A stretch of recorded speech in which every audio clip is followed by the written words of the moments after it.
হ্যাঁ। বিসমিল্লাহির রহমানির রহিম। আসসালামু আলাইকুম। আশা করি সবাই ভালো আছেন, সুস্থ আছেন এবং আলহামদুলিল্লাহ আল্লাহর অশেষ রহমতে আমরাও ভালো আছি, সুস্থ আছি।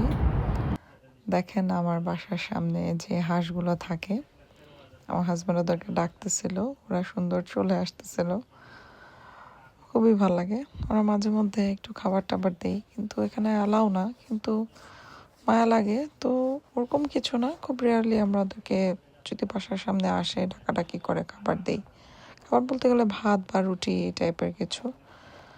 আর এখানে চলতেছে আমাদের ঘরে আয়োজন, ক্লিনিং। আমার হাজব্যান্ড ক্লিন করতেছে, আমি রান্না করতেছি। আমার ঘরে খুব আয়োজন চলতেছিল, কারণ আমার বাসায় গেস্ট আসবে, আমার খালামণিরা আসবে আমার বাসায় বেড়ানোর জন্য। তো যাই হোক, আজকের ব্লগটা আসলে অনেক ছোট্ট একটা ব্লগ, কারণ আমি ফ্যামিলি রিলেটিভদের নিয়ে যখন অনেক বিজি থাকি, আমার না ওই সময় ব্লগ করতে এত একটা কমফোর্টেবল ফিল হয় না। আর হচ্ছে আমি চাইও না যে সবাইকে ইনভলভ করতে, তারপরেও এখানে কিছু কিছু ক্লিপ আমি নিয়েছি। তো আমার ফ্যামিলিতে যারা আছে তাদের মধ্যে যে আমার খালামণি, অনেকগুলো আমার খালা। তো আমার একটা খালা, তার হাজব্যান্ড এবং তার মেয়ে আসছে আমার বাসায়। তো আমার বাসা থেকে ওরা 2 দিন থাকবে, বেড়াবে চলে যাবে। তো বাচ্চাদের স্কুলও বন্ধ ছিল।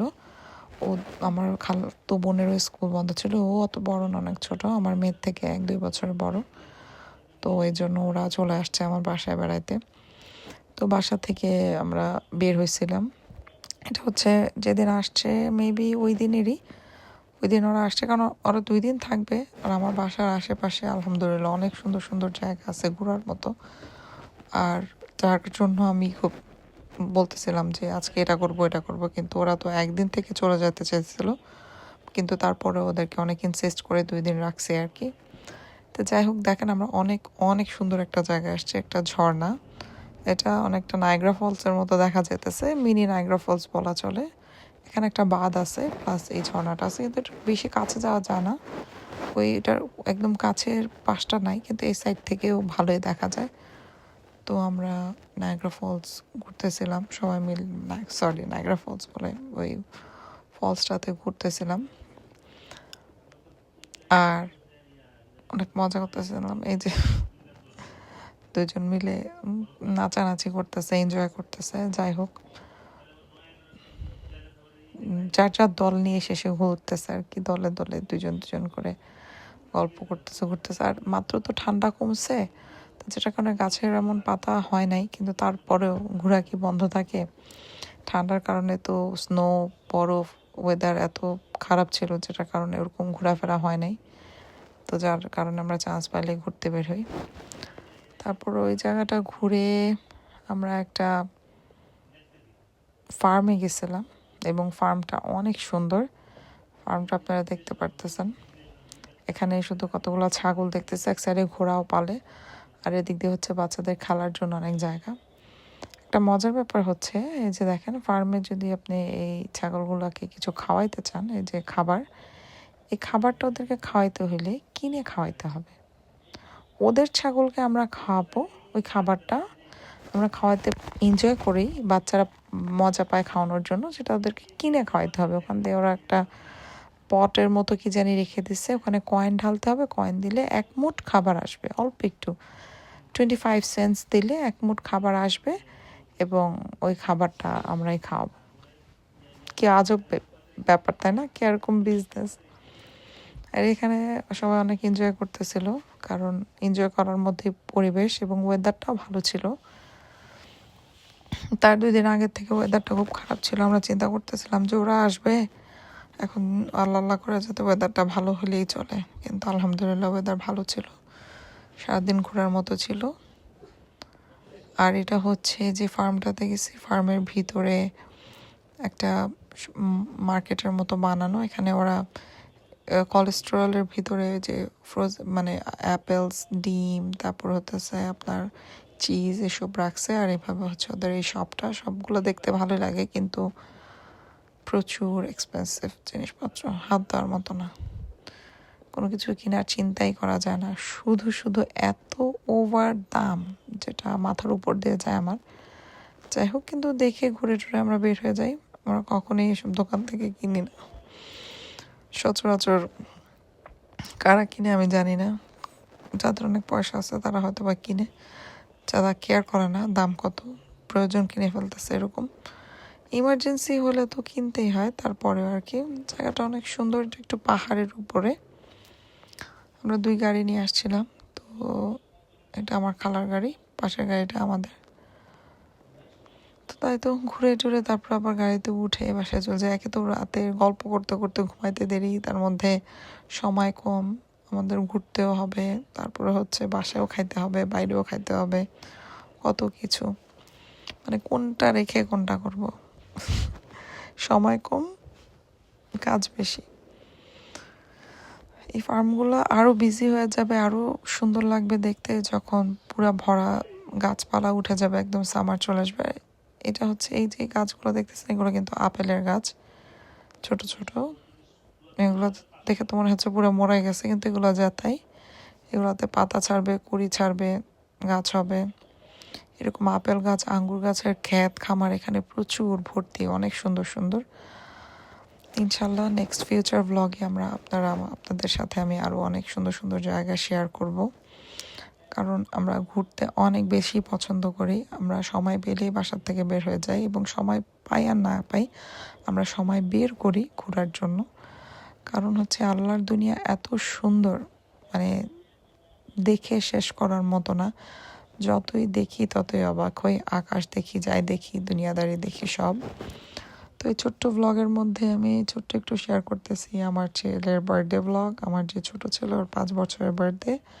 তো এখানে আমাদের আরও কিছু ফ্যামিলি রিলেটিভসরা আসছে। ওরা হোয়ালি বার্থডেটা আর কি খুব সার্টেনলি সেলিব্রেট হয়। আমি ওর জন্য অনেক কিছু কিনে রাখছিলাম, কিন্তু এভাবে যে মানুষজন আরও হবে বা এত আয়োজনের মতো হয়ে যাবে এটা চিন্তা করি নাই। তো এখানে ওর জন্য, আমার ছেলের রেড কালার খুব পছন্দ, তো ওর বেশিরভাগই গিফট রেড ছিল। এবং কোয়েন্সিডেন্টলি অনেক মানুষজন হয়ে যায় এবং খুব সুন্দর একটা আয়োজন হয় আলহামদুলিল্লাহ। ওরকম প্ল্যানিং করে কিছু না। বার্থডেটা আরও একদিন পরে ছিল, আর আমি ওইভাবে সেলিব্রেশন জিনিসটাও ওরকম না, কিন্তু বাচ্চারা খুশি হয় যেটার জন্য এতটুকু করা।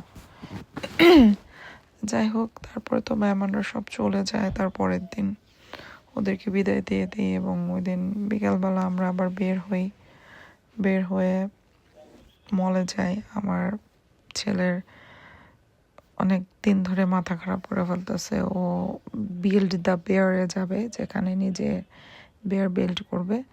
তো আমি ভাবছি আর কয় টাকাই খরচ হবে, আচ্ছা নিয়ে যায়। তো দেখি বেয়ারের দাম $15-16। আচ্ছা, এবার বেয়ারের ভিতরে সাউন্ড দিতে হইলে, এটা দিতে হইলে, কাপড় কিনতে হইলে, মানে এই বেয়ারের পিছে আপনি কমসে কম $100 খরচ করতে পারবেন। তো আমার তো আর খাওয়া দাওয়া কাজ নাই, আমি $100 বা অ্যাটলিস্ট $40-50 খরচ হয়ে যাবে। আমার ছেলে বললাম, তুমি বেয়ার নিতে আসছো, খালি বেয়ার নাও ভাই, তো শখ করছো, আচ্ছা নেওয়া যায়, কিন্তু এর উপরে না। তারপরে আমার $20-22 এখানে এটার পিছনে ইনভেস্ট হয় আর কি। এখন বাচ্চাদের শখ দিয়ে কথা, হয়তো বা অত বেশি খরচ করতে না পারলেও সাধ্যে সামর্থ্যের বাইরেও কিছু অনেক সময় করতে হয় বাচ্চাদের শখের জন্য, কারণ লাইফটা তো চলতেছে ওদের জন্য, তাই না? আর কি, বিশেষ করে মা বাবার জন্য বাচ্চারাই সবচেয়ে স্পেশাল। চেষ্টা করে বাচ্চাদের জন্য সবচেয়ে সবচেয়ে স্পেশাল নিজের সাধ্যে সামর্থ্যে যা পারে করার। যাই হোক, দেখেন এটা, এই যে এটা বানায় দিচ্ছে না, এরকম কিন্তু প্যান্টটা কিনতেই পাওয়া যায়, কিন্তু না, এই যে এটাই মজা, এটার জন্যই কেনা।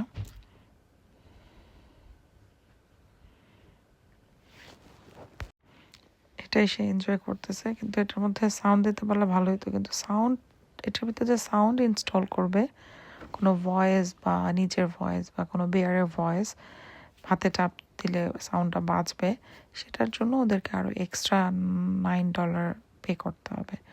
মানে ফাইজলামি ছাড়া কিছু না। তারপরে একটা হার্ট দিল, কি বলতেছে, হার্টে বুকে নাও, এই করো সেই করো, মাথায় নাও, মাথায় ডলো, এই হার্টটা ওর ভিতরে ঢোকাই দেবে, তোমার বেয়ের সাথে একটা কানেকশন হবে। কি আবল তাবল আর কি, মানে ভুগি চুগি।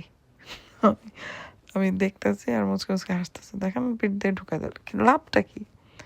মানে এটা কোনো মানে সেন্স আছে? মানে আমি বুঝি না। যাই হোক, যাক বাচ্চা মজা পাইতেছে, ইন্টারেস্টিং কিছু একটা করতেছে, করুক। এই তো বাসায় এটা সিলাই টিলাই দিবে, তারপর আমরা টাকা পয়সা পে করে তারপর চলে যাবো আর কি। দেখতে থাকেন কি হইতেছে এখানে। তারপরে দেখি পাশে গিয়ে বিয়ার নানান ধরনের ড্রেস, গ্রাজুয়েশন ড্রেস, হ্যারি পটারের ড্রেস, শার্ট প্যান্ট গেঞ্জি, মানে একটা মানুষের কাপড় চোপড়, জুতা, ব্যাগ সবই আছে তার। এগুলো চাইলে আপনি আলাদা কিনতে পারবেন। আর এখানে শুধু বিল্ড দ্য বিয়ারের এই বিয়ারটা না, আরও অনেক টাইপের ডল আছে যেগুলা আপনার করা যায় আর কি, কেনা যায়, ওগুলো আরও এক্সপেন্সিভ। তো ওই যে দেখেন আমার ছোটো ছেলের গলায় একটা ক্রস বডি ঝুলে রাখছে, ব্যাগটা আমি আরেকটা শপ থেকে কিনছি, মানে এটা ব্যাগের ভিতরে রাখার জন্য, কখনো যদি কোনো শপিং করি এটা নেওয়ার জন্য, ছোট্টটা ভাঁজ করা যায়, ফোল্ডেবল। তো সেটা নিয়ে করতেছিল। যাক, আজকের ব্লগটা এই পর্যন্তই, এখানে শেষ করতেছি। সুন্দর সুন্দর বাড়ি দেখতে দেখতে বাসায় যেতেছি। সবাই ভালো থাকবেন, সুস্থ থাকবেন, আমাদের জন্য দোয়া করবেন এবং পাশেই থাকবেন। আশা করি আজকের ব্লগটা আপনারা এনজয় করবেন। আমার চ্যানেলটা সাবস্ক্রাইব করবেন প্লিজ, লাইক কমেন্ট করবেন। সবাইকে এখানেই বিদায় দিচ্ছি। আল্লাহ হাফিজ।